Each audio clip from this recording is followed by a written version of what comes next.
I never thought I would be the kind of person to commit property damage over a homeowner association dispute, but here I am, wire cutters in hand, staring at the severed power cable dangling from the gate motor like a dead snake.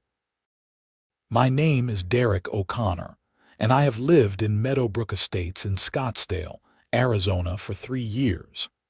When my wife Sarah and I bought our house here, we thought we were moving into paradise. The neighborhood had pristine lawns, a community pool, tennis courts, and those fancy entry gates that made you feel like you lived somewhere special. What we did not know was that the HOA was run by a woman who treated the community rules like they were handed down from God himself on stone tablets. Her name was Patricia, and she was the stereotypical middle-aged HOA president you see in memes. Blonde highlights that were a shade too bright, designer sunglasses perched on her head at all times, and a perpetual expression like she had just smelled something unpleasant. She drove a white Mercedes SUV with a bumper sticker that said "Live, Laugh, Love," which I always found ironic considering she seemed incapable of doing any of those things when it came to her neighbors. The trouble started on a Tuesday in August. Arizona summers are brutal, and this one was particularly nasty.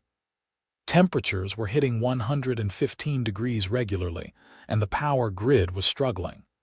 Our utility company, Southwest Energy, had been sending out warnings about potential rolling blackouts for weeks. Being a software engineer who works from home, I could not afford to lose power during the workday. I had client meetings, deadlines, and servers to maintain. So I did what any reasonable person would do and bought a generator. It was not some massive industrial thing. I purchased a mid-sized Generac generator from Home Depot, had it professionally installed on a concrete pad beside my house, and made sure it was at least 20 feet from my neighbor's property line. The installation guy, a weathered man named Tom who had been doing this for 30 years, assured me it met all county codes and regulations. I even checked the HOA bylaws myself, reading through all 73 pages of mind-numbing legalese, and there was absolutely nothing prohibiting backup generators. The first time I ran, it was on a Wednesday morning when Southwest Energy announced a planned maintenance outage in our area from 9 a.m. to 3 p.m. I needed it for work, plain and simple. The generator hummed to life, a steady mechanical purr that was actually quieter than my neighbor's pool pump. I settled into my home office, got through my meetings, wrote some code, and everything was fine, until I checked my mailbox that evening. The envelope was there, tucked between a Bed Bath & Beyond coupon mailer and my water bill. Official HOA letterhead, my name and address printed in that impersonal computer font. I opened it right there at the mailbox, and my blood pressure immediately spiked. Notice of violation, it read in bold letters at the top. Below that, a formal complaint had been filed against me for operating excessive noise-generating equipment and creating a disturbance to the peaceful enjoyment of the community. The fine was $250, due within 14 days, and if the violation was not corrected, additional fines of $100 per day would be assessed. I stood there in the 100-degree heat, sweat dripping down my back, reading this absurd letter. The generator had run for 6 hours. 6 hours, and it was quieter than half the landscaping equipment that ran through our neighborhood every single day. This had to be a mistake. I called the HOA office the next morning. A bored-sounding woman named Jennifer answered and transferred me to Patricia without much ceremony. Meadowbrook HOA, Patricia speaking. Her voice had that syrupy sweet quality that immediately put me on edge. "Hi, Patricia. This is Derek O'Connor from 4782 Saguaro Drive." I received a violation notice yesterday about my generator, and I think there has been some kind of misunderstanding. No misunderstanding, Mr. O'Connor. You were operating industrial equipment that created a noise disturbance. Multiple neighbors complained. Multiple neighbors. Who complained? The generator is quieter than a lawn mower, and I checked the bylaws. There is nothing that prohibits backup generators. I heard papers shuffling on her end. Section 12, paragraph 4 states that no homeowner shall engage in activities that create excessive noise or disturbance. Your generator violates that provision. That is incredibly vague. By that logic, nobody could mow their lawn or run a pool pump. I need the generator for work when the power goes out. We have been having blackouts all summer.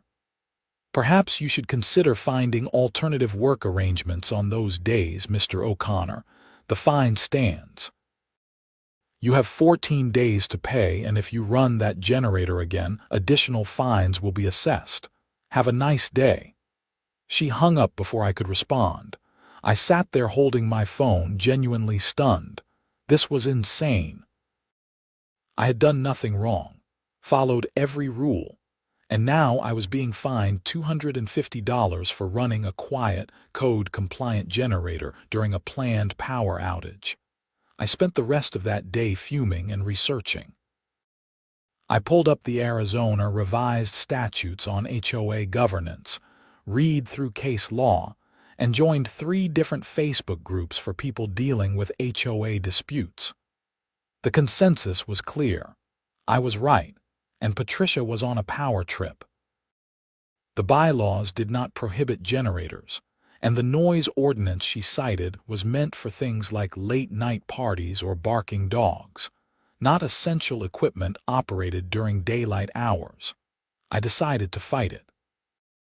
I drafted a formal letter disputing the fine, cited the specific sections of Arizona law that supported my position, and included documentation of the generator's noise rating, which was well within acceptable limits. I even got a statement from Tom, the installer, confirming it met all codes. I sent this via certified mail to the HOA office and felt pretty good about myself. 2 weeks later, I got their response. It was brief. Your appeal has been reviewed and denied.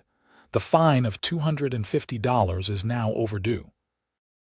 An additional late fee of $50 has been added to your account. Total amount due, $300. I called an attorney. His name was Marcus Webb, and he specialized in HOA disputes. He listened to my story, reviewed my documentation, and gave me his assessment. You are completely in the right here, Derek. The problem is, fighting this will cost you more in legal fees than just paying the fine. HOA litigation is expensive and time-consuming. These cases can drag on for years. My retainer alone is $2,500, so I should just pay it. Let them get away with this. I am not saying that. I am saying you need to decide if this is the hill you want to die on. Sometimes the smart play is to pay the unjust fine and move on with your life. I thanked him for his time and hung up feeling defeated. Sarah tried to comfort me that evening. Just pay it, Derek. It is not worth the stress. $300 is not going to break us. It is not about the money, I said, which was true. It is about the principle. Patricia is abusing her authority.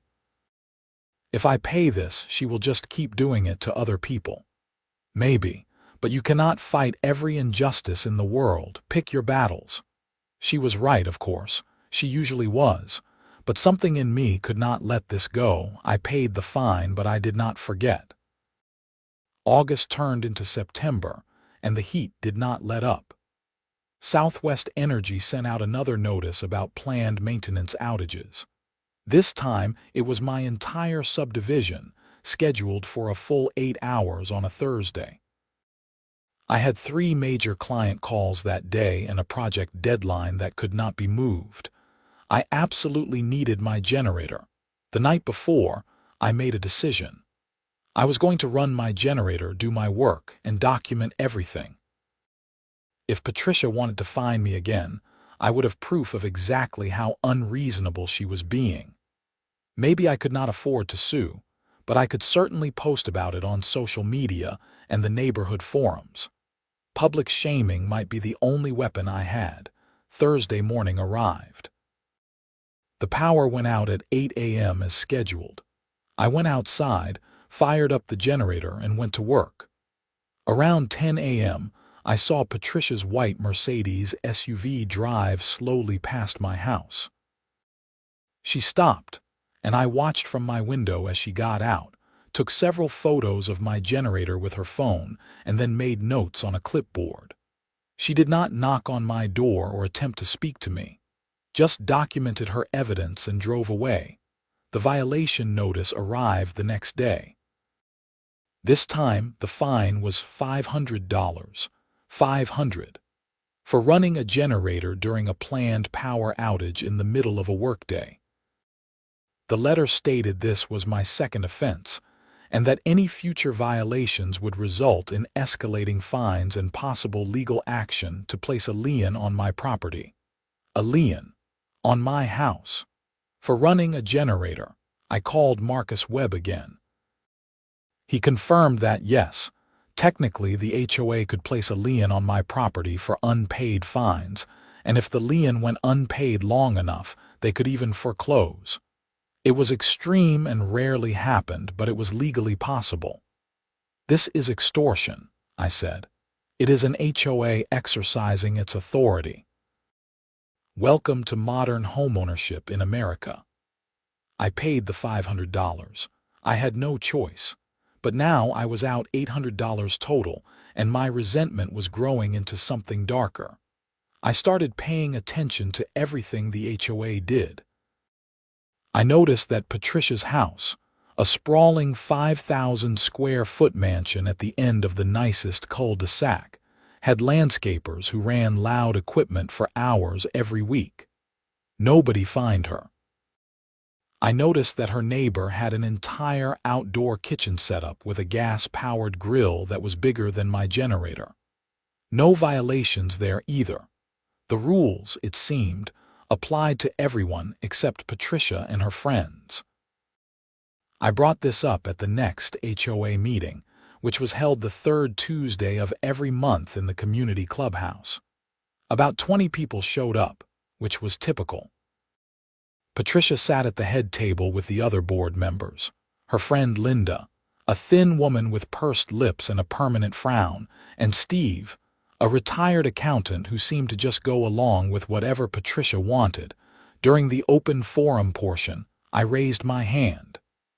Yes, Derek. Patricia said, my name dripping with disdain.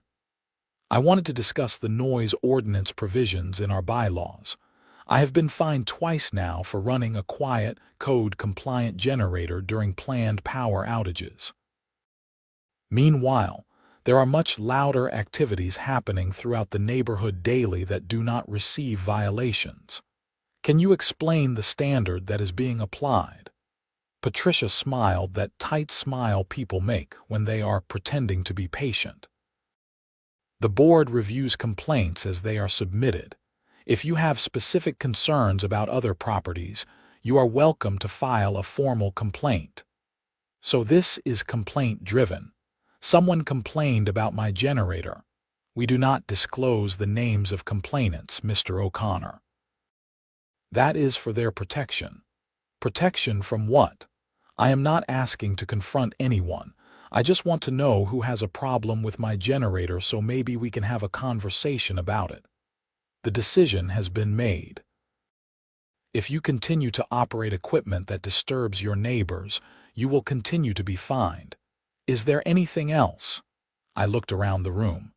A few people were nodding in agreement with Patricia. Others looked uncomfortable but said nothing. Nobody was going to back me up. Just one more thing, I said. I have checked with the county, and my generator is fully compliant with all noise ordinances. I have documentation from the manufacturer showing it operates at 65 decibels, which is quieter than normal conversation. This feels like selective enforcement, and I wanted that on the record. Noted. Next item of business. And that was it. I was dismissed, my concerns ignored, my money taken. I left that meeting angrier than I had arrived. October brought cooler weather but no relief from the power situation. Arizona's grid was still struggling, and Southwest Energy announced that rolling blackouts would continue through the fall. I had a problem. I needed to work. I needed power to work, and I could not afford to keep paying Patricia's extortion fines. I tried alternatives. I looked into getting a quieter generator, but the one I had was already among the quietest available. I researched battery backup systems, but those were expensive and would not run my entire home office setup for a full day. I even considered renting office space somewhere, but that would cost way more than the fines in the long run. Then Southwest Energy announced another planned outage, this one on a Tuesday in mid-October. 8 hours again, right during my work day. I had a major presentation to a new client that could not be rescheduled. I was trapped. The night before the outage, I could not sleep. I lay in bed staring at the ceiling, my mind racing through possibilities. Pay another fine and eat the cost. Try to work from a coffee shop and hope their internet held up. Cancel the meeting and potentially lose the client. Around 2 a.m., I got up and went to my computer. I pulled up the neighborhood map and started looking at the community infrastructure. Meadowbrook Estates had those fancy automatic gates at both entrances, the kind that required a code or a clicker to open. They were Patricia's pride and joy, mentioned in every HOA newsletter as an example of our premium community amenities. Those gates required power to operate. Specifically, they each had a motor housed in a metal box beside the gate mechanism. Those motors were connected to the grid via a power cable that ran underground from the control box. An idea formed in my mind. It was petty. It was probably illegal. It was definitely satisfying to imagine. If Patricia was going to fine me for having a generator that kept my house powered, maybe she should experience what it was like to have no power at all. Maybe those fancy gates should stop working for a while. See how the community felt about that. I pushed the thought away, told myself I was being ridiculous, and went back to bed. But it lingered. Tuesday arrived. The power went out at 8 a.m. I stared at my generator, then at my phone showing my calendar full of important meetings. I made my decision. I fired up the generator, knowing full well what would happen. Patricia showed up at 10:30. I watched from my window as she went through her routine, photos, notes, smug satisfaction. She did not even try to hide it anymore. This was personal for her. She enjoyed wielding power over people who could not fight back. The violation notice arrived on Wednesday. $750 this time. Third offense. The letter mentioned legal action and liens again, with more specificity about the timeline. If I did not pay within 7 days and stop the violations, the HOA would proceed with placing a lien on my property. I sat at my kitchen table holding that letter, and something inside me snapped. I had tried to be reasonable. I had followed the rules. I had paid the unjust fines. I had gone to their meetings and made my case. Nothing had worked. Patricia was going to keep doing this until she drove me out of my own home. That evening, I went to Home Depot. I bought a pair of heavy-duty wire cutters, the kind used for cutting thick electrical cables. I paid cash. I did not know if I was really going to use them, but having them felt like having options. I spent the next few days in a mental fog, going through the motions of work and life while this plan churned in the back of my mind. Sarah noticed something was off. "You have been weird all week." "What is going on?" "Just stressed about work," I lied. I could not tell her what I was thinking. She would talk me out of it, and part of me did not want to be talked out of it. The following Tuesday, I made my move. It was 11 p.m., well after dark. I dressed in black clothes, grabbed the wire cutters, and walked down to the community's main entrance gate. The gate area was well lit, but there were no cameras. I had checked during my daytime walks over the past week. The HOA had cameras at the pool and clubhouse, but not at the gates. Probably because nobody thought anyone would mess with them. My heart was pounding as I approached the metal control box housing the gate motor. The power cable ran into the bottom of the box through a conduit. It was thick, industrial-grade wiring, but my cutters were designed for exactly this. I knelt down, positioned the cutters, and hesitated. This was vandalism, destruction of property. If I got caught, I could be arrested. The HOA could sue me for damages. I could lose my house anyway, not from a lien but from legal fees and judgments. But then I thought about Patricia's smug face. Her arbitrary fines, her abuse of power, the way she had ignored every attempt I made to resolve this reasonably. The $850 I had already paid for the crime of trying to work during power outages. I squeezed the cutters. The cable resisted for a moment, then gave way with a satisfying crunch. Sparks flew briefly, making me jump back, then everything went dark. The gate motor's little status light went out. The gate itself just sat there, now unable to open or close electrically. I stood up, heart racing, and walked quickly back to my house. I half expected alarms to go off or police to appear, but nothing happened.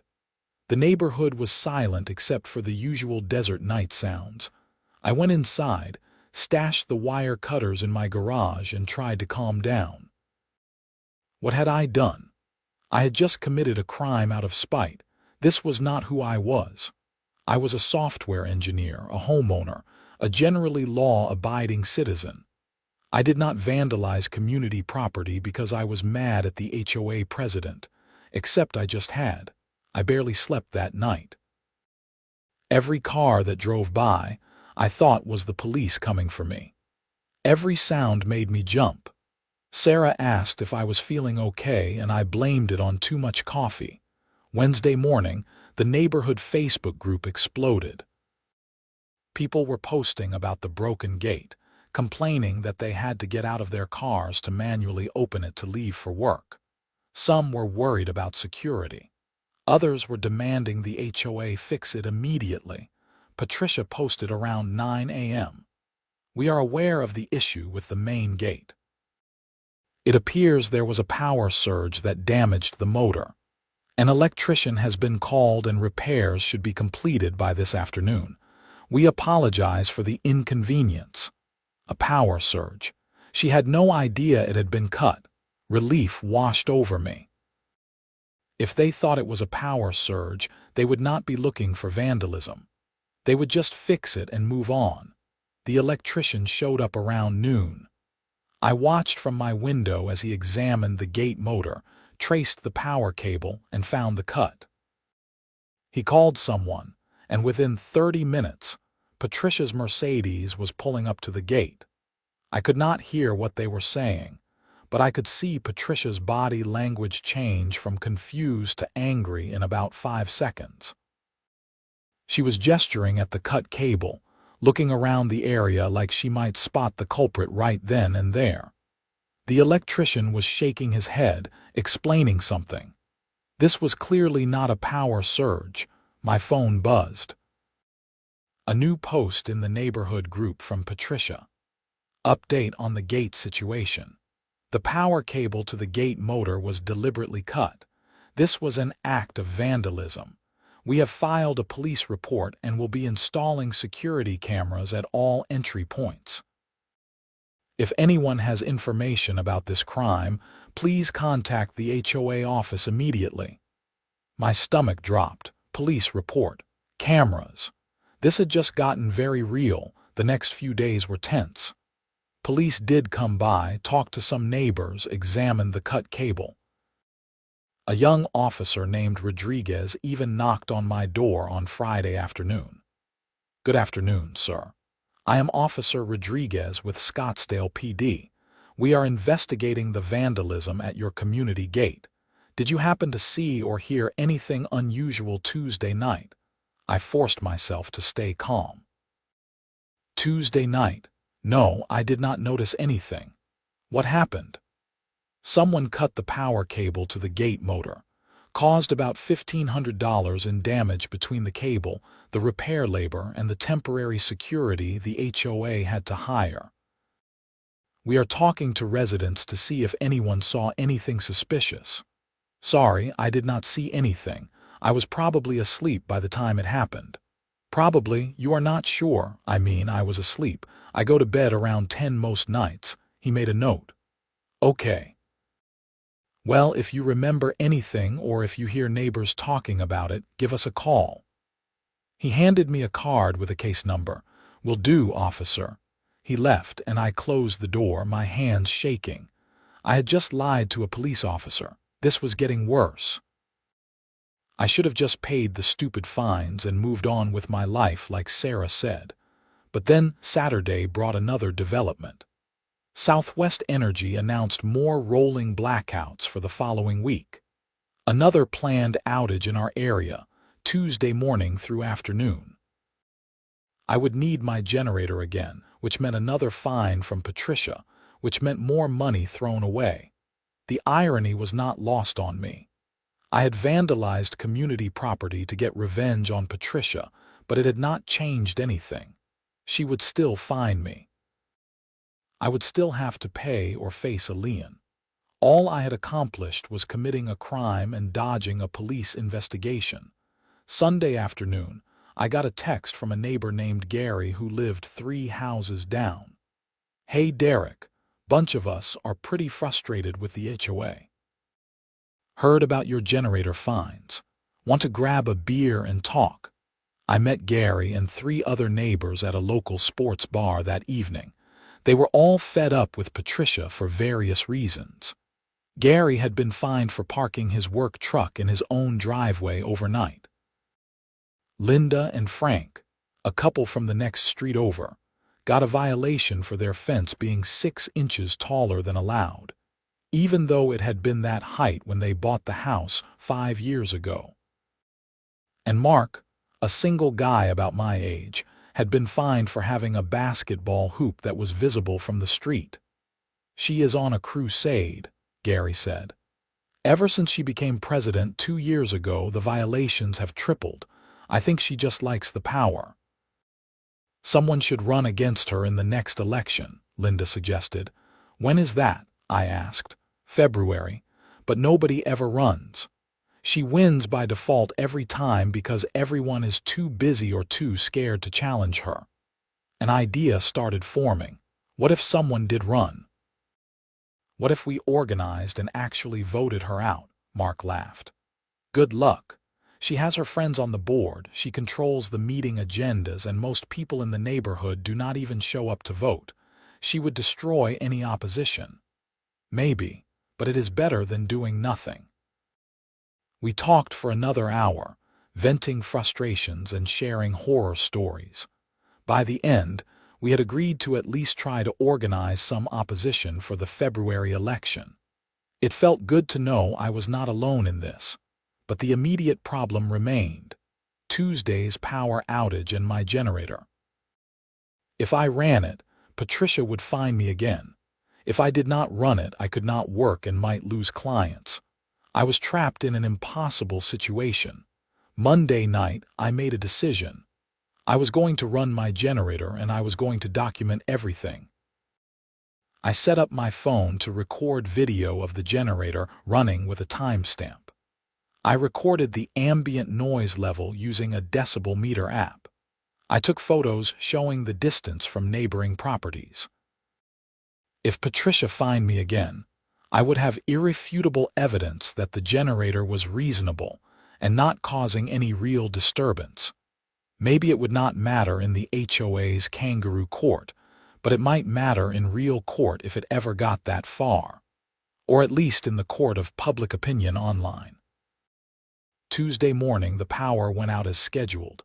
I started my generator and began work. Around 11 a.m., Patricia's Mercedes appeared.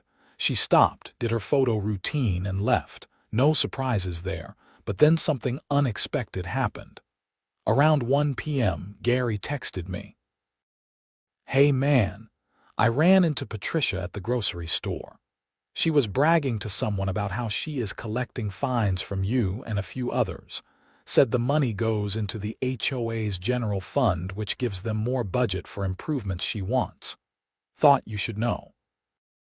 I stared at that text for a long time. The fines were not about noise or rules. They were about revenue. Patricia was using her position to extract money from homeowners to fund projects she personally wanted. This was corruption, plain and simple. I texted back, "Can you send me a recording if you ever hear her say something like that again? That might be important." "Will do." The violation notice arrived Wednesday. $1,000 this time, fourth offense. The letter stated that this was my final warning before legal action would be taken to place a lien on my property and assess additional penalties. $1,000. I had now been fined $2,550 total for running a legal, quiet generator during power outages so I could work. I did not pay it. Not this time. Instead, I sent a certified letter to the HOA board formally disputing the fine and requesting a hearing before the full board. Arizona law required HOAs to provide this opportunity before taking serious actions like placing liens. It was time to force this into the open. The hearing was scheduled for the next regular board meeting, which was 3 weeks away. In the meantime, I consulted with Marcus Webb again.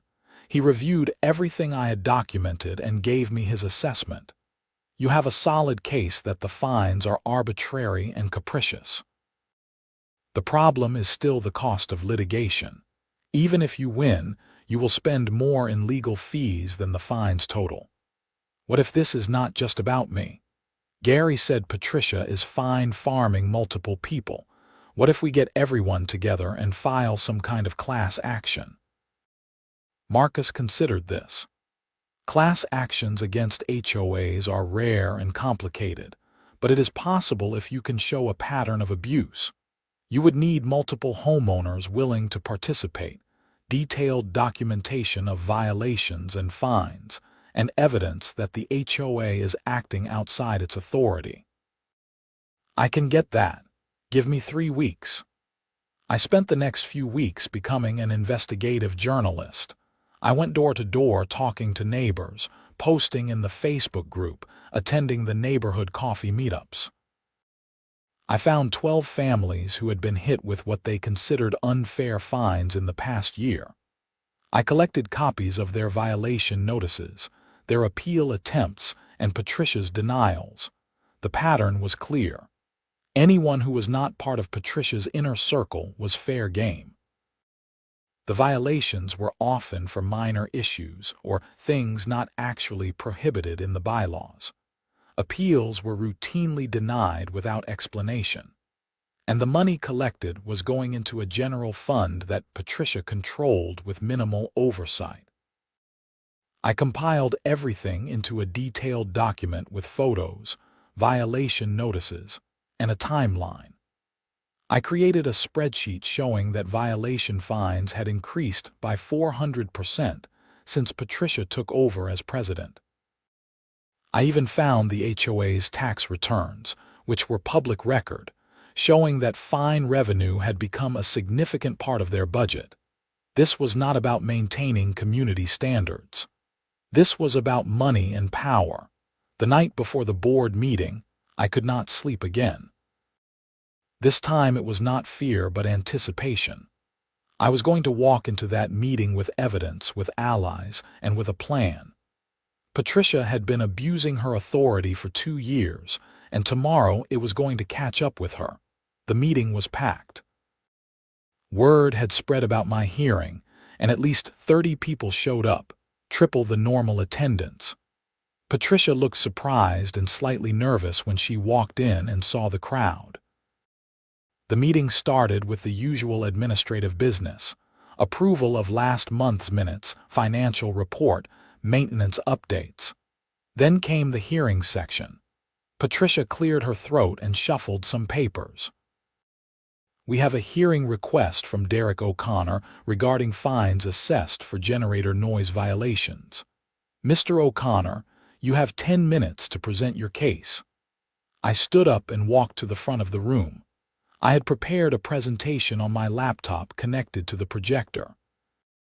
Sarah had told me this morning that I was being crazy, that I should just pay the fines and move on, but she did not understand. This was about more than money now. Thank you. I am here to dispute 4 separate fines totaling $2,550 assessed against me for operating a backup generator during planned power outages. I believe these fines are unjust, unsupported by our bylaws, and part of a larger pattern of abuse by this board. Patricia started to interrupt, but I kept going. Let me present my evidence. First, our bylaws do not prohibit backup generators. Section 12, paragraph 4, which was cited in my violations, refers to excessive noise.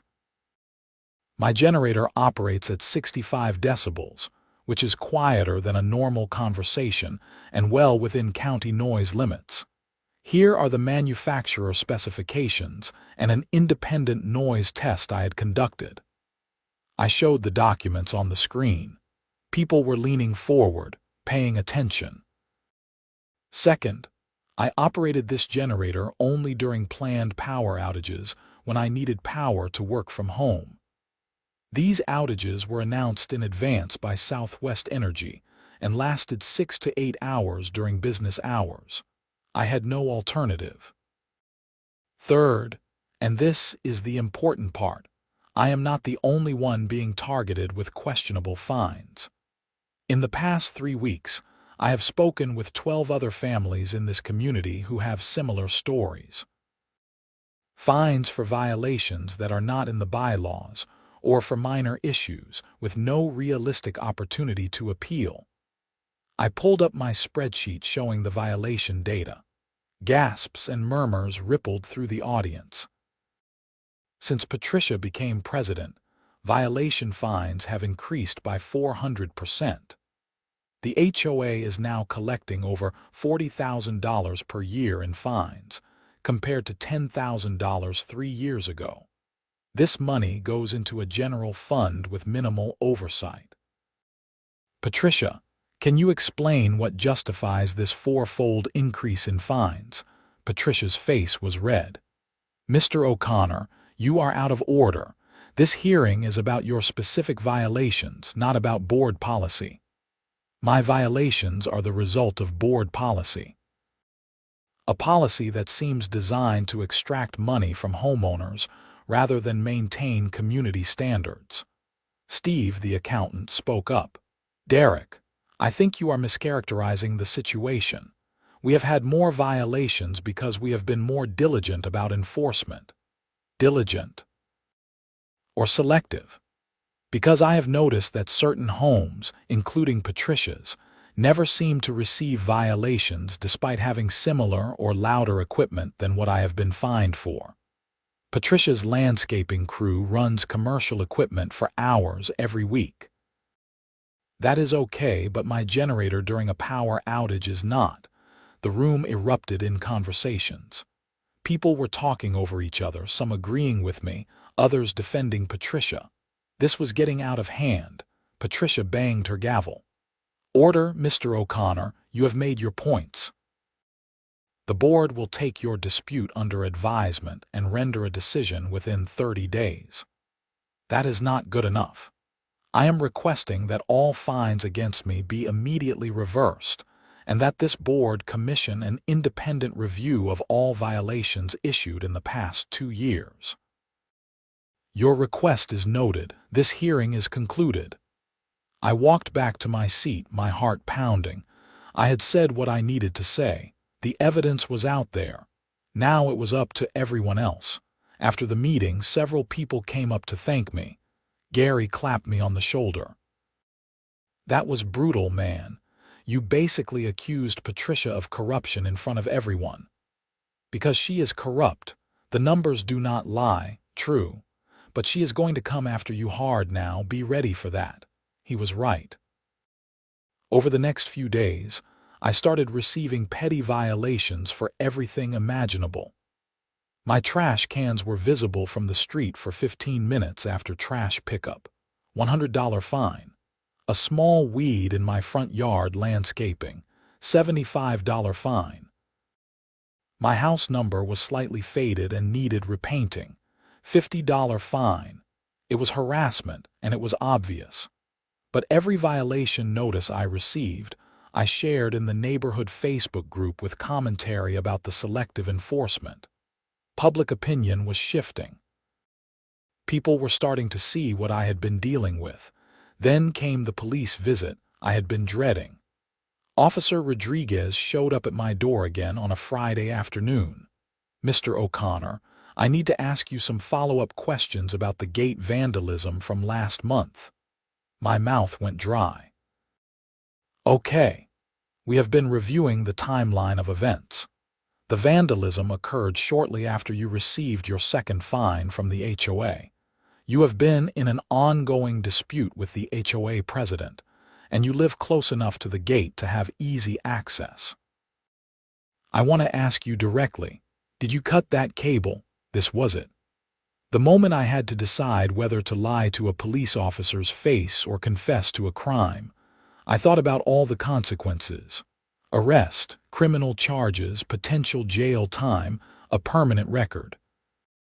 But I also thought about everything that had happened, about Patricia's abuse of power, about the system that protected people like her while punishing people like me.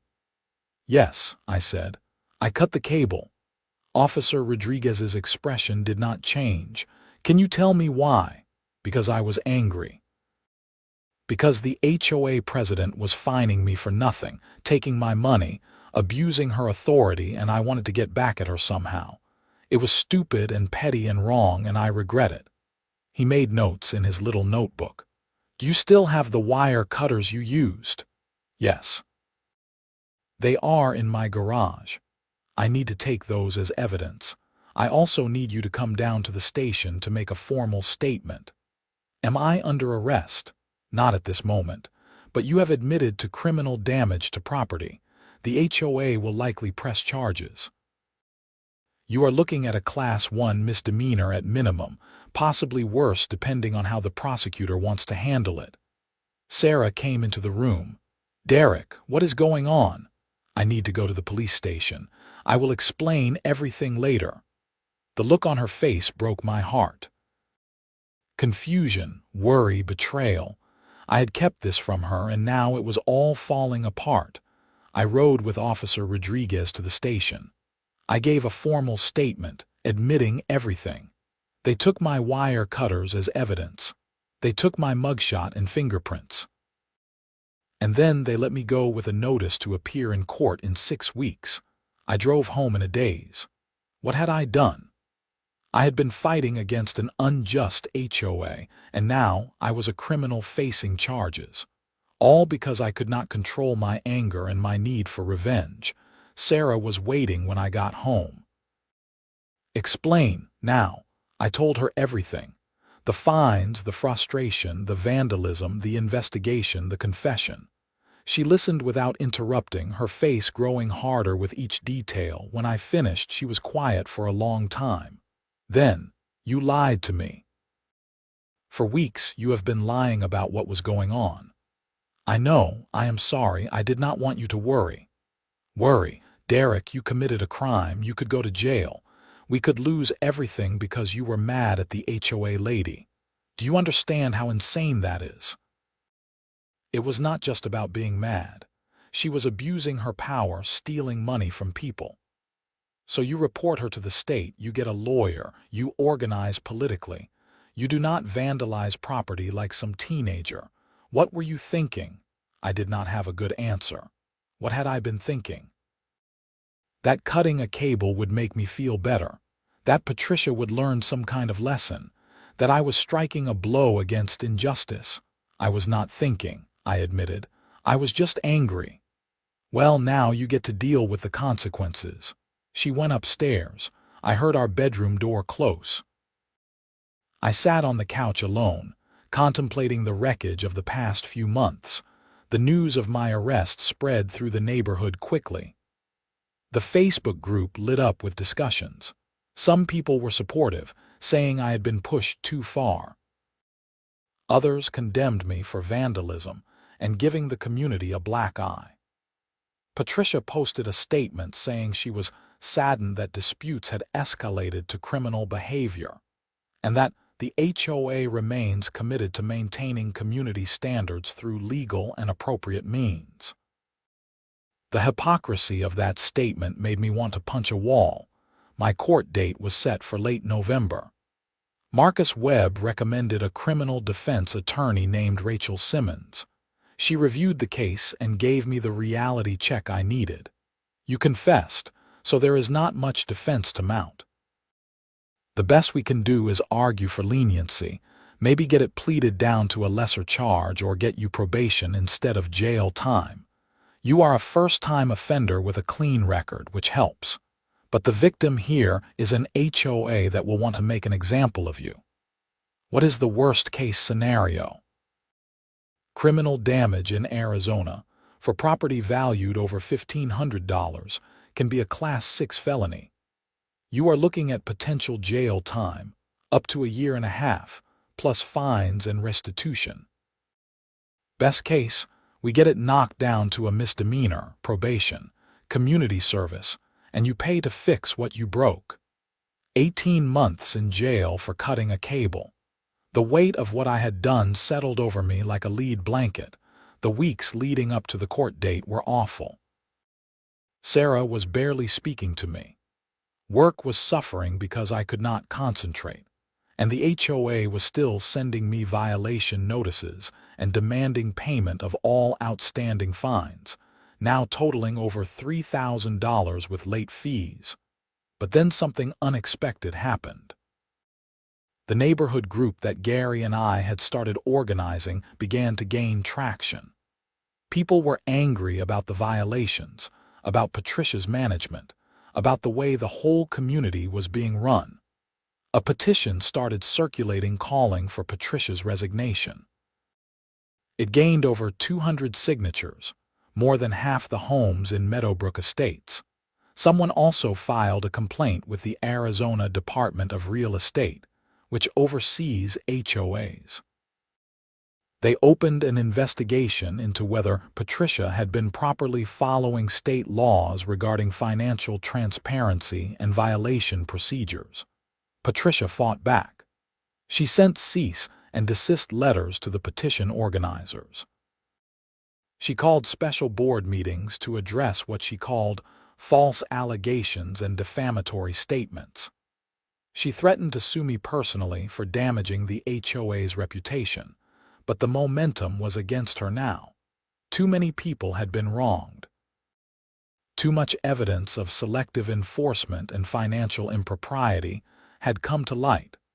The state investigation was finding real problems with how the HOA had been managed. Then, 2 weeks before my court date, the dominoes really started falling. A local news station picked up the story. A reporter named Jennifer Klein did a piece on HOA abuse in Arizona, featuring Meadowbrook Estates as a case study. She interviewed me, Gary, and several other homeowners about the violations and fines. She got Patricia on camera, and Patricia's defensive, hostile responses made her look exactly like the petty tyrant she was. The piece aired on a Wednesday evening. By Thursday morning, it had been shared thousands of times on social media. News outlets across the country were picking it up as another example of out-of-control HOAs. Meadowbrook Estates became famous for all the wrong reasons. Patricia's response was to double down. She sent out an email to all homeowners defending her actions and attacking the news story as biased. She accused me of orchestrating a media campaign to avoid consequences for my criminal behavior. But the state investigation concluded the following week, and the findings were damning. The Arizona Department of Real Estate found that the HOA had failed to properly document violations, had not followed its own bylaws in many cases, and had not maintained adequate financial records for how fine money was being spent. They issued a formal reprimand and required the HOA to implement new oversight procedures. Armed with this report, I went into my court hearing with a little more hope. Maybe the judge would see that, while what I did was wrong, it was not happening in a vacuum. I had been pushed to a breaking point by systematic abuse. The hearing was in Scottsdale Municipal Court on a Monday morning. Rachel Simmons represented me. The HOA, represented by their attorney Douglas Parks, was pushing for the maximum penalty. They wanted to make an example of me. The judge was a woman in her 50s named Margaret Chen. She reviewed the case file, listened to both sides present their arguments, and then addressed me directly. "Mr. O'Connor, you have admitted to intentionally damaging property belonging to the Homeowners Association. This is a serious matter. Do you understand that?" "Yes, Your Honor." "The prosecution is recommending a Class 6 felony charge with jail time. Your attorney is asking for probation and restitution. Before I make my decision, I want to hear from you. Why did you do this?" I stood up. Rachel had advised me to keep it brief and remorseful, but I needed to tell the truth. "Your Honor, I was wrong to cut that cable. I knew it was wrong when I did it, and I have regretted it ever since. But I want you to understand the context. The HOA president had been targeting me with escalating fines for operating a quiet, legal backup generator during power outages so I could work from home. I tried to resolve it through proper channels. I appealed through the HOA, I went to meetings. I documented everything to show I was not violating any actual rules. Nothing worked. The fines kept coming, getting higher each time, and I was facing a lien on my house. I felt powerless and angry, so I did something stupid to get back at them. It was vandalism born out of frustration, not malice. I should have found a better way to handle it. Judge Chen made notes. "I have reviewed the state's investigation report into your HOA. It appears your complaints about selective enforcement and improper procedures were substantiated. However, that does not excuse criminal behavior. You had legal remedies available to you. I know, Your Honor, I should have pursued those. I take full responsibility for what I did." She was quiet for a moment, reviewing her notes. Then she rendered her decision. "Mr. O'Connor, I am going to sentence you to 1 year of supervised probation, 100 hours of community service, and you will pay full restitution to the HOA for the damage, which has been calculated at $1,800. This will be charged as a Class 1 misdemeanor, not a felony. If you successfully complete probation with no further incidents, you may petition to have this expunged from your record. Do you understand these terms?" "Yes, Your Honor, thank you." It was not nothing. A year of probation, community service, and $1,800 was significant. But it was also not jail time or a felony record. I could live with this. After the hearing, Rachel congratulated me. That was the best outcome we could have hoped for. Judge Chen clearly took the context into account. "Now just stay out of trouble for a year and you will be fine." I went home and told Sarah the news. She seemed relieved but still distant. The damage to our relationship was going to take time to repair, but the story was not over. The February HOA elections were approaching, and the opposition movement was organizing seriously now. Gary decided to run for president. Linda and Frank were running for the other board positions. They had a platform, transparent finances, fair enforcement of rules, and ending the culture of petty violations. Patricia fought hard to maintain her position. She sent multiple emails defending her record, highlighting improvements she had made to the community, warning that the opposition would lead to chaos and declining property values. But she had lost too much credibility. The news coverage, the state investigation, and the stories from too many wronged homeowners had turned public opinion against her. When the election results were announced at the March meeting, it was not even close. Gary won the presidency with 68% of the vote. Linda and Frank won their positions too. Patricia was completely voted out. I watched her leave that meeting, her face tight with suppressed rage. She did not say goodbye to anyone, just got in her Mercedes and drove away. Part of me felt vindicated. Part of me just felt sad that it had come to all this.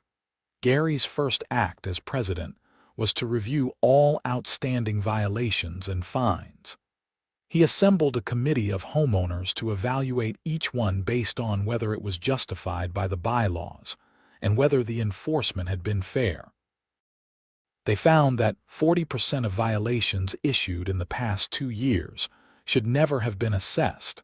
My generator fines were among those reversed. I received a formal letter from the new board apologizing for the improper enforcement and refunding all the money I had paid. $2,550 back in my account. The neighborhood Facebook group erupted in celebration. Other people were getting their money back too. The culture was changing. People were talking about community again instead of living in fear of violation notices. But my legal troubles were not completely over. The state had another surprise in store. 2 months after my court hearing, the Arizona Attorney General's office announced they were investigating Patricia personally for potential fraud and embezzlement related to HOA funds. It turned out that my spreadsheet tracking fine revenue had caught someone's attention. When auditors dug deeper into the HOA's finances, they found irregularities. Money that should have been in reserve accounts was missing. Expenses that did not match up with actual work performed. Payments to vendors who could not be verified. Patricia had been skimming. Not huge amounts, but enough. Over 2 years, she had diverted about $30,000 from HOA funds for her personal use, disguised as payments for various services and improvements. The Attorney General filed charges: fraud, theft, and misuse of homeowner association funds. Patricia was arrested in June at her home. The local news covered it, showing her being led out in handcuffs. The woman who had terrorized homeowners with petty violations was now facing felony charges herself. Her trial was scheduled for September. I was called as a witness because my fine documentation had helped establish the pattern of improper collections. I testified about the violations, the fines, and how the money was being used to pad the HOA's budget beyond what was needed for legitimate purposes. The prosecution painted a picture of a woman who had used her position for personal gain, who had abused homeowners to extract money that she then partially stole. The defense tried to argue that the financial irregularities were mistakes, not intentional theft, but the evidence was overwhelming. Patricia was convicted on all counts. The judge sentenced her to 3 years in state prison and ordered her to pay full restitution of the stolen funds plus additional fines. She was led out of the courtroom crying, her perfect HOA president facade finally shattered completely. I felt no satisfaction watching it. Yes, she had made my life miserable. Yes, she had abused her authority. Yes, she deserved consequences. But seeing someone go to prison, even someone who had wronged you, is not satisfying. It is just sad. My probation period ended in November, a year after the hearing. I had completed all my community service hours, mostly doing landscaping work at city parks. I had paid my restitution. I had stayed out of trouble.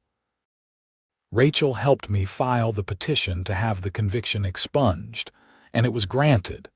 Sarah and I slowly rebuilt our relationship. It took months of honest conversations, some couples therapy, and me really working on my anger management. I had learned a hard lesson about the consequences of letting anger drive your actions. The HOA under Gary's leadership became what it should have been all along, a functional organization that maintained common areas and enforced reasonable rules without harassment. Violations became rare because people were treated like adults instead of subjects to be controlled. I kept my generator. Nobody complained about it anymore. When Southwest Energy had its next planned outage, I ran it without fear. It was just a tool doing its job, not a symbol of resistance against tyranny. Looking back on everything that happened, I still regret cutting that cable. It was wrong. It was criminal. It could have destroyed my life. I got lucky that the judge was lenient, and that Patricia's own crimes eventually came to light. But I do not regret standing up to the abuse. I do not regret documenting everything and organizing with my neighbors. I do not regret pushing for change. Those things were right and necessary. Sometimes the system fails. Sometimes people in positions of authority abuse their power. When that happens, you have to fight back, but you have to fight smart. Use the law, use public pressure, use democratic processes. Do not vandalize property out of spite, no matter how good it might feel in the moment. I learned that Meadowbrook Estates was not paradise. It was just a neighborhood, with all the complications and conflicts that come with people living together. The fancy gates did not make us special. They just gave certain people something to control and abuse. Gary and I still have beers sometimes and laugh about the whole saga. He calls it the Great HOA War of Meadowbrook Estates. We won, but not without casualties. My marriage nearly ended. I got a criminal record even if it was later expunged. Patricia went to prison. $1,800 of community property was damaged. Was it worth it? I honestly do not know. The neighborhood is better now. People are happier. The abuse stopped, but the cost was high for everyone involved. Sarah sometimes asks me what I would do differently if I could go back. I tell her I would have hired Marcus Webb from the start, spent the money on a real legal challenge instead of paying the fines. I would have organized the neighborhood opposition sooner. I would have gone to the media earlier. And I definitely would not have cut that cable. But I cannot go back. I can only move forward, carrying the lessons learned from those months of conflict. I am more careful now about picking fights. I am more thoughtful about consequences. I try to channel my anger into productive action instead of destructive revenge. The generator still sits on its concrete pad beside my house, running whenever I need it. It is quieter now, or maybe I just do not notice the noise anymore. Either way, it does its job without drama or conflict. Just power flowing when I need it, keeping my life running smoothly. That is all I ever wanted. Just to live my life, do my work, and not be harassed by petty tyrants with clipboards and measuring tapes. It should not have been that hard. But in a world with homeowner associations, sometimes the simplest things become battles. The final twist came almost a year later. Patricia was released early from prison on parole after serving 18 months. I heard she moved to California to live with her sister, far from Meadowbrook Estates and the neighborhood she had once ruled with an iron fist. I saw her one last time, actually. I was at a gas station in North Scottsdale, filling up my car when a familiar white Mercedes pulled up to the pump across from me. Patricia got out, looking older and tired. Our eyes met for a brief moment. Neither of us said anything. What was there to say? "I destroyed your gate," you fined me unjustly, you stole money, we both got caught. It was all too much and too complicated for a gas station conversation. She looked away first, finished pumping her gas and drove off. I watched her go, feeling a strange mix of emotions. Anger at what she had put me through, pity for how far she had fallen, relief that it was all finally over. I finished filling my tank and drove home to Meadowbrook Estates. The gates opened automatically with my clicker. The motor hummed smoothly, the new cable working perfectly. Everything looked normal and peaceful, like nothing had ever happened. But those of us who lived through it knew better. We knew what this community had been and what it had become. We knew the price of fighting back against injustice and the cost of letting anger guide your actions. I pulled into my driveway where Sarah was watering the plants in our front yard. She smiled and waved. I smiled back, grateful that she had stayed, that we had worked through everything, that life had returned to something resembling normal. The generator sat silent beside the house, ready for whenever I might need it again. But for now the power was on, the sun was shining, and everything was peaceful in Meadowbrook Estates. That night, I sat on my back patio with a beer, listening to the desert sounds. Crickets chirping, the distant hum of traffic, a neighbor's dog barking. Normal sounds of normal life. My phone buzzed. A text from Gary. Board meeting tomorrow night, discussing new playground equipment for the park. You should come. I smiled. This was what an HOA should be. Boring discussions about playground equipment, not battles over generators and gate cables. I texted back that I would be there. The stars came out, brilliant in the Arizona sky. I thought about everything that had happened, all the drama and conflict and consequences.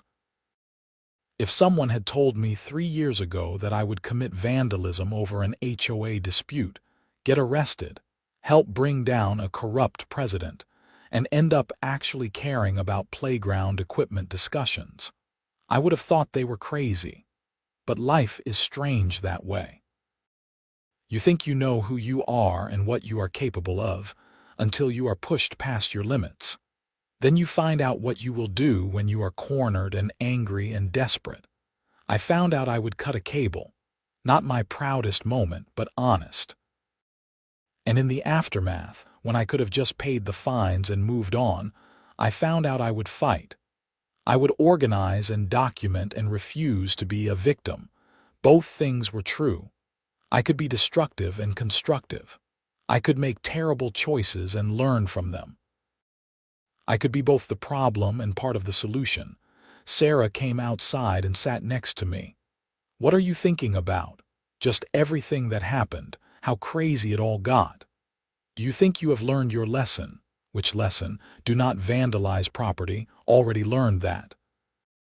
Stand up to bullies. Knew that already too. Sometimes the cost of fighting is higher than just walking away. Yeah, I learned that one. She leaned against my shoulder. I am glad you are not in jail. Me too. We sat there in comfortable silence, watching the stars. Somewhere in California, Patricia was probably doing the same thing, rebuilding her life after prison. Somewhere in Meadowbrook Estates, other homeowners were dealing with their own small dramas and conflicts. Life went on. The generator hummed to life briefly as I had set it to run a test cycle once a week to keep it maintained. Sarah tensed for a moment, old anxieties resurfacing, but then relaxed when she remembered there was nothing to fear anymore. No violation notices would arrive. No fines would be assessed. It was just a machine doing its job. When the test cycle finished and the generator went silent again, the desert night seemed even quieter than before. Peaceful. Calm. The way it should be. I took another sip of my beer and let myself relax completely for the first time in what felt like years. The war was over.